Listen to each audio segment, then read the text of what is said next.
வலியற்ற varicose vein சிகிச்சை எளிய 30 நிமிட செயல்முறை 7279487335. 2023 டிசம்பர் 21ஆம் தேதி நாடாளுமன்ற கூட்டத்தொடரில் 3 புதிய குற்றவியல் சட்டங்களை நிறைவேற்றியது மத்திய அரசு. இந்த சட்டங்களுக்கு கடந்த டிசம்பர் 25ஆம் தேதி குடியரசுத் தலைவர் திரௌபதி முர்மு ஒப்புதல் அளித்தார்.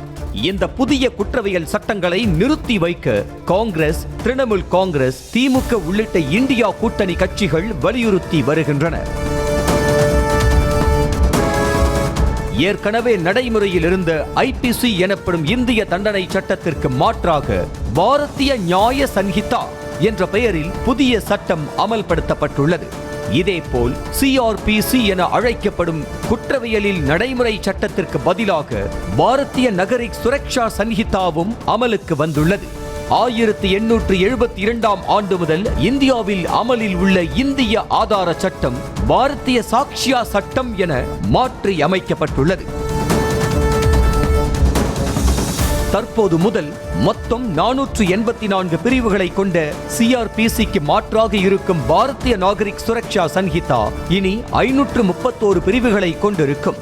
ஐபிசிக்கு மாற்றாக கொண்டுவரப்பட்டுள்ள பாரதிய நியாய சன்ஹிதாவில் முந்தைய 511 பிரிவுகளுக்கு பதிலாக இப்போது 358 பிரிவுகள் மட்டுமே இருக்கும்.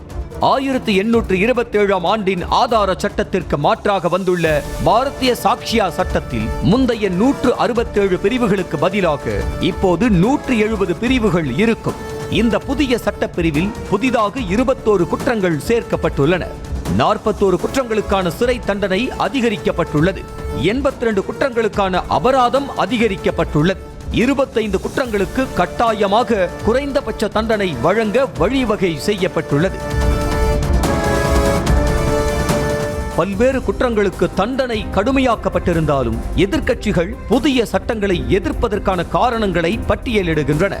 மாநில அரசுகளின் கருத்துக்களை பெறாமல் நிறைவேற்றப்பட்ட புதிய கிரிமினல் சட்டங்களை நிறுத்தி வைக்க வேண்டும் என்று தமிழ்நாடு முதலமைச்சர் மு.க. ஸ்டாலின் வலியுறுத்தி வருகிறார்.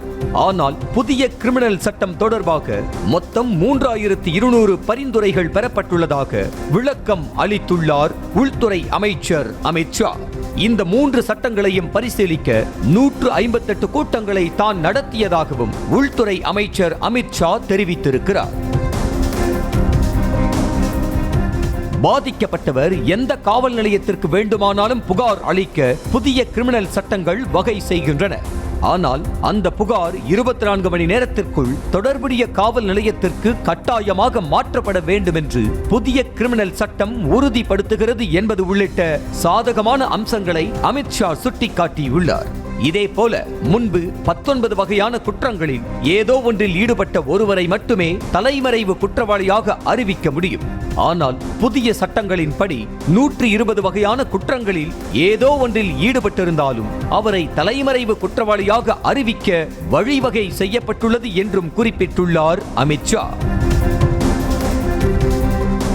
புதிய கிரிமினல் சட்டங்களை எதிர்ப்பதற்கு எதிர்க்கட்சிகள் பல்வேறு காரணங்களை கூறினாலும் அதற்கு மத்திய அரசு விளக்கம் அளித்து வருகின்றது. ஆனால் வழக்கறிஞர்களும் புதிய கிரிமினல் சட்டங்களை கடுமையாக எதிர்க்கின்றனர். ஒட்டுமொத்தமாக இந்தியாவில் உள்ள வழக்கறிஞர் சங்கங்களையும் கேட்காமல், பார் கவுன்சிலை கேட்காமல், கருத்துக்களை கேட்காமல் இந்த சட்டம் கொண்டு வரப்பட்டுள்ளது. உடனடியாக இதற்கான தேவை என்ன என்று எங்களுக்கு எல்லாம் தெரியவில்லை. எங்களுடைய கருத்துக்களை எல்லாம் கேட்டிருந்தால் எங்களுடைய கருத்துக்களை எங்களால் சொல்லியிருக்க முடியும். எங்களை கருத்துக்களை கேட்காமல் இந்த சட்டம் அடிப்படையாக கொண்டு வரப்பட்டுள்ளது. இதை நாங்கள் வன்மையாக கண்டிக்கின்றோம். 150 ஆண்டுகளாக ஆங்கிலத்தில் இருந்த சட்டங்களின் பெயர்களை சமஸ்கிருதத்தில் மாற்றியதையும் கண்டிப்பதாக வழக்கறிஞர்கள் தெரிவித்திருக்கின்றனர். இன்னும் ஒரு சிலரோ பிரிட்டிஷ் ஆட்சியில் இருந்த சட்டத்தை விட இந்த சட்டம் கடுமையாக உள்ளது என்றும், புதிய குற்றவியல் சட்டம் போலீசாருக்கு எதேச்சதிகாரம் வழங்குகிறது என்றும், இது ஆபத்தான ஒன்றாக இருப்பதாகவும் வழக்கறிஞர்களில் ஒரு தரப்பினர் தெரிவித்திருக்கின்றனர். போலீஸ் காவலுக்கு எடுத்து விசாரணை செய்யும் ஒரு ஏதாச்சதிகாரமான போலீசாருக்கு ஏதாச்சதிகாரத்தை கொடுக்கக்கூடிய வகையில் இந்த சட்டம் மாற்றி அமைக்கப்பட்டுள்ளது. மிகப்பெரிய அளவில் பாதிக்கின்ற வகையில் இந்த சட்டங்கள், அதாவது டிரகோனியன் லா என்று சொல்லப்படுகின்ற அந்த ஆங்கிலேயர் ஆட்சி காலத்தில் இருந்த சட்டங்களை விட கொடுமையானதாக இருக்கக்கூடிய வகையில் இந்த சட்டங்கள் எந்தவித விவாதத்திற்கும் உட்படுத்தாமல் தற்போது நடைமுறைக்கு கொண்டு வர இந்த மைனாரிட்டி மோடி ஆட்சி முயல்கின்றது. இதை நாங்கள் வன்மையாக கண்டிக்கின்றோம். இந்த சட்டங்களை அரசியல் கட்சிகள் நிறுத்தி வைக்க வேண்டும் என்று கூறுவதையும் மறுபரிசீலனை செய்ய வேண்டும் என்பதாகவும் உள்ளதே தவிர ரத்து செய்யும் அளவுக்கு இல்லை என்ற கருத்தும் முன்வைக்கப்படுகிறது. சட்டம் அமலுக்கு வந்துள்ள நிலையில் அது ஏற்படுத்த போகும் தாக்கத்தின் அடிப்படையில் மத்திய அரசு மறுபரிசீலனை செய்யலாமே தவிர சட்டத்தை நிறுத்தி வைக்க வாய்ப்பில்லை என்பதே தற்போதைய சூழலாக தொடர்கிறது. வலியற்ற வெரிகோஸ் வெயின் சிகிச்சை எளிய 30 நிமிட செயல்முறை 7207948735. செய்திகளை உடனுக்குடனும் துல்லியமாகவும் தெரிந்து கொள்ள சப்ஸ்கிரைப் பண்ணுங்க.